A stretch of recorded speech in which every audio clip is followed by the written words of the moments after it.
This is a bit of a surprise, I think, for me as much as for you, really, to find me up here instead of sitting down there with you. It's a long time since I've done anything like this, so if I'm a bit flaky, please forgive me. Some weeks ago, Marion said to me, "Can you do me a favour? Can you help me out?" And be warned, I didn't say no, so here I am.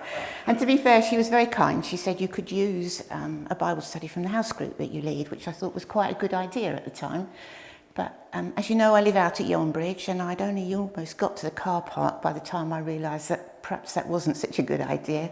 The subject that we've been studying was not really what I thought would fit with what we're doing, and the format's a bit different, although tonight we could easily have turned it into a house group, couldn't we, with just a handful of people. And I thought, gosh, if I'm not going to do that, what am I going to do? And I'd only got halfway up St Stephen's Hill when the Lord bombarded my brain with things. So isn't it wonderful, you know, the waiting to know what you're going to do and to know where you're going is really one of the most stressful things that we go through sometimes, I think. And the focus of my talk tonight is really about this business of waiting, how we handle it, why it happens, what we can do about it, and how we move on from that, and how the Lord teaches and reaches us through that time of waiting. So that's where we're going tonight. I think we've all had times of imposed waiting in our lives, haven't we? We've always had times when we've got to wait for something. And sometimes we know what it's going to be, but it's just a question of time. Sometimes we've no idea what the future holds, and that is really quite difficult to handle sometimes. It might just be a phone call or a holiday we're waiting for, medical event, a surgery maybe. It might be waiting for a new job. When we were younger, we all often had to apply for a new job, waiting to hear, waiting to start, and the anxiety perhaps of not knowing quite what that would be and how it would work out, but trusting the Lord because we know He's got a plan for us. My situation, as you know, has been waiting for some time to move house, and I will use some illustrations from that tonight as I share my thoughts with you, because that's what the Lord's been teaching me, how to handle waiting. I don't have all the answers, but you'll come up with them during discussion, I'm sure.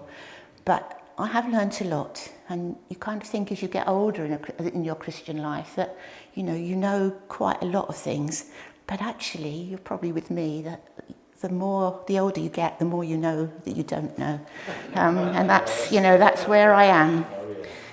Now, I've already mentioned the word waiting for a few times, and I'm sure through your heads, some of the scriptures are flooding through your brains as well.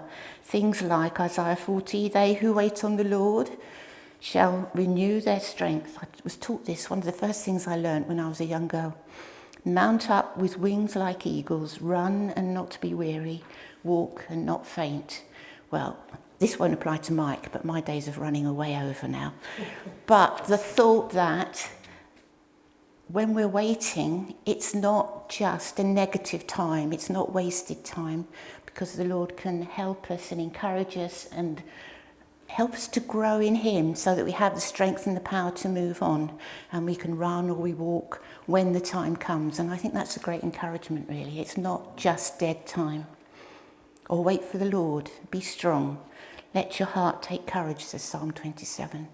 And sometimes we need a bit of courage when we're waiting and we really don't know what's happening, or we think it might be quite difficult. And often waiting becomes a time of challenge and of change, and we all know how scary change can be sometimes. So I want to go on to look at some of these principles based on some people in the Bible, particularly Abraham, who, waited a lifetime for his promises to be fulfilled and how he handled that. And then we'll have a look at maybe some more things that are relevant to us. So I'm going to read from Genesis 11, chapter 26 at the end there. And I'm cheating because I printed it out in super big type because I really can't read these church Bibles. So we've had the genealogy of Abraham's father up as far as Terah, who was his dad. And in chapter 11, verse 27, which is where I'm going to start reading, it says, "This is the account of Terah's family line. Terah became the father of Abraham, Nahor, and Haran became the father of Lot. While his father Terah was still alive, Haran died in Ur of the Chaldeans in the land of his birth. Abram and Nahor were both married. The name of Abram's wife was Sarai, and the name of Nahor's wife was Milcah. And she was the daughter of Haran, the father of both Milcah and Iscah. We don't know whether that's the same Haran or not. But Sarah was childless because she was not able to conceive. Terah took his son Abram, his grandson Lot, son of Haran, and his daughter-in-law Sarai, the wife of his son Abram, and together they set out from Ur of the Chaldeans to go to Canaan. But when they came to Haran, they settled there. Terah lived 205 years, and he died in Haran. And then in chapter 12, we've got the call of Abraham. The Lord had said to Abraham, "Go from your country, your people, and your father's household to the land I will show you. I will make you into a great nation. I will bless you. I will make your name great, and you will be a blessing. I will bless those who curse you, and whoever curses you, I will curse, and all peoples on earth will be blessed through you." So Abraham went, as the Lord had told him, and Lot went with him. Abram was 75 years old when he set out for Haran. He took his wife Sarai, his nephew Lot, all the possessions they had accumulated, and the people they had acquired in Haran, and they set out for the land of Canaan, and they arrived there. Now, it's quite a familiar story, isn't it? It's one that we probably learnt in Sunday school when we were little, the story of the call of Abraham and how he up sticks and went off. What I hadn't appreciated was that the call originally, maybe not from God, but came to Terah. He was the one, the father, who decided that he wanted to move. And I don't know about you, but I quite like to put a little flesh on the bones of a story like that and kind of personalise it a little bit. And I wondered why on earth, when they were settled there, his children had been brought up there, he'd got grandchildren there, he'd obviously got a household, maybe a business, he got lots of flocks. You can imagine he's quite a well-to-do person who was quite settled in the community. Suddenly, in his old age, Terah decided he wants to go. And he wants to go to a place the opposite side of the known world, as far as we can see, because Canaan was right the other side of the Arabian desert. And I wonder what made him do that, because we know that he was not a believer in the Lord. In Joshua, we read that he was an idolater. And it's interesting, isn't it, that Abraham knew about the Lord, the real God, the true God, but lots of his family, including his father, were pagan worshippers, and Ur was a centre of what pagan worship in those times. So how was it that Abraham was different? And if you look back through the genealogy, you see that right from Noah, who was a believer, lots of the people there were pagans, were worshippers of idols, but there must have been a kind of memory within the family and a contact with Lord that kind of left its mark on some of them, so that when Abraham was born, God was able to communicate with him. I think that's quite encouraging when we think about our own families sometimes. You know, we think, God hasn't reached them, but actually that memory of childhood is still there. And I think God can still bless that and still use that.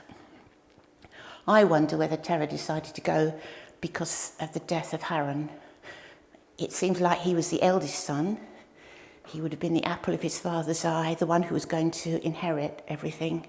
And suddenly he died. Now, we don't know why. Maybe you've got ideas. I wonder, it might have been natural causes, and he was so grief-stricken he just wanted to move away from where they lived and start somewhere else. But I wonder whether it was a little bit more traumatic than that. Perhaps something really dreadful happened and he just couldn't bear to stay there. And he didn't take the other son with him. So what was that all about? He took Abraham, but he didn't take Nahor. So, there's something going on there, isn't there? But we don't know. It's not relevant to the story, but I think it's quite interesting to speculate a little bit. Either way, he decided to go to this place called Canaan that he must have heard of. As I say, it was a long way away. Why Canaan? Maybe because it was as far away as he could get from Ur. Not easily, because it was, over 1,000 miles, wasn't it, walking on foot. Maybe do you remember when Joshua went into Canaan after the people of Israel had been in Egypt and they'd wandered through the wilderness, and Joshua sent spies in because they're going to retake the country. The spies came back and said, it's the milk It's a country flowing with milk and honey. So it had a reputation of being really fertile and a good place to live. And maybe he thought, being farmers with flocks and things, it would be a good place to set up home. Or maybe, if you look back through the genealogy from Noah onwards, there was a grandson of Noah called Canaan, which is apparently where Canaan got its name from.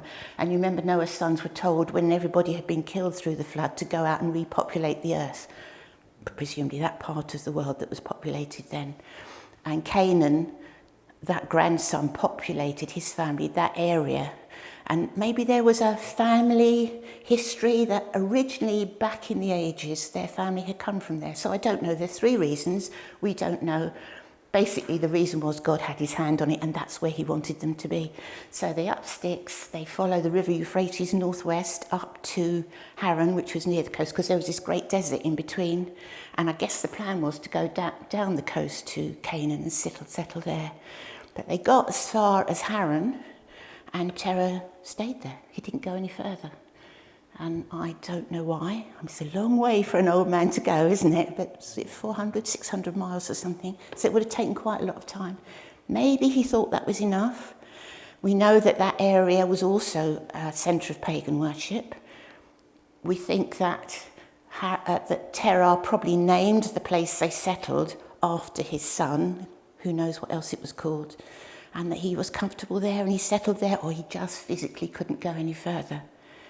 But for Abraham, I think this was a time of quite some frustration if he knew that he'd been called to go on, but he was stuck there because he'd got an ageing father that needed looking after.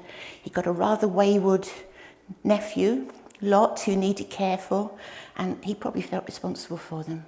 And so he stayed there with them. And I can imagine that kind of resonates with me a bit in times when we know that we need to move on.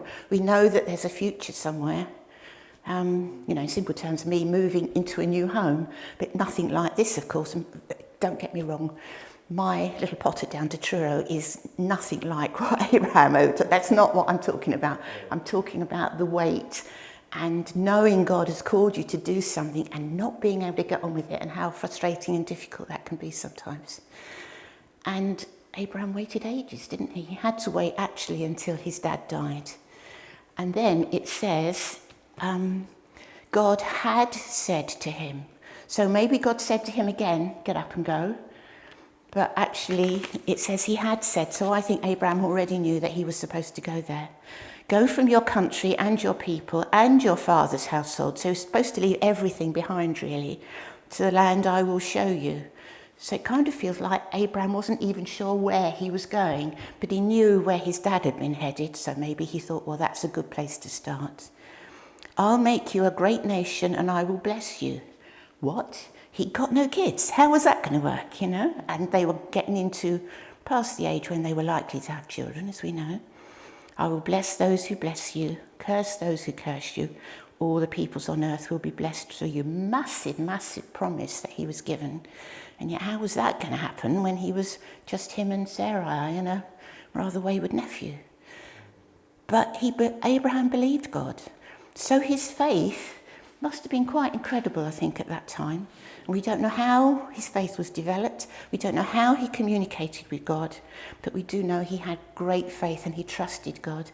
And we know that through his journey to what ended up being the promised land, and you remember much, much later on, he did have a son called Isaac, which was amazing. And when Isaac was a wee lad, God said to him, right, I want you to sacrifice your son. Do you remember? And he had the faith even then to take his little boy up the mountain and just about to kill him as a sacrifice. I couldn't do that, but Abraham did. But he didn't have to do it. And it said after that Abraham's faith was counted to him as righteousness. Now, I'm not going to get into what God does about people who don't know Jesus or haven't known Jesus because they lived before him, because we know that Jesus' sacrifice on the cross is the reason why we can come to God. It cleanses our sin. It opens the way into the presence of God for us. That's not true of the people in the Old Testament. So I don't know what arrangements God's made, not my place to know. I do know that for certain people in the Old Testament, their faith was enough to show that they trusted God implicitly, and that helped them, or helped God, to communicate with them the way he communicates with us, which I think is just amazing, really. But Abraham's faith was amazing. And we know that in the end, his faith was rewarded. His descendants did populate that area. Loads of people, hundreds, thousands of people are blessed through him. We're blessed through him because from his line came the Lord Jesus. So it all came true. He didn't get to see all of that, but it didn't matter because he believed God.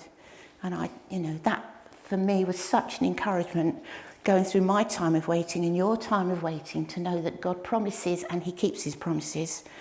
And he will be there and he will make it happen. We just have to trust him and know that he's there with us. Yes, I think also when we're called to go through some kind of waiting, there are all sorts of issues that come up, aren't there? Why am I waiting? There's a little song about that my kids used to sing in the car when we were going somewhere. We always want to know why we can't get on with things. What's going to happen at the end of it? What are the reasons for it? Is there something I should be doing? Am I not ready? Is the place not ready? Are other people not ready? Is God not ready? Have I got things that I've got to learn about it? And what's going to happen at the end of it, which can be quite a scary thing. So how we manage all of that and how we stay faithful to God through that time, I think is something that, I've had to come to terms with. And there have been times when I've really struggled to know, why am I waiting all this time? In actual fact, it's been since 2019 that I've been trying to move, and it's only just happened. And there have been times of peace when I've known that I'm in God's hands and he knows, like there will be for you when you have times of waiting. And there are times when I've thought, oh God, you know that I want to move on. You know that I'm supposed to be in my new house in Launceston, still working in Central, which, he got better ideas, obviously. Why isn't it happening? So I think if, after we've had another song, if we could look at some questions, share your thoughts and ideas about it for a little while, and then we'll come back and draw those ideas together, and maybe if there's time, I'll move it on a little bit with a little bit of a challenge and see where we go from there. Okay, Mike?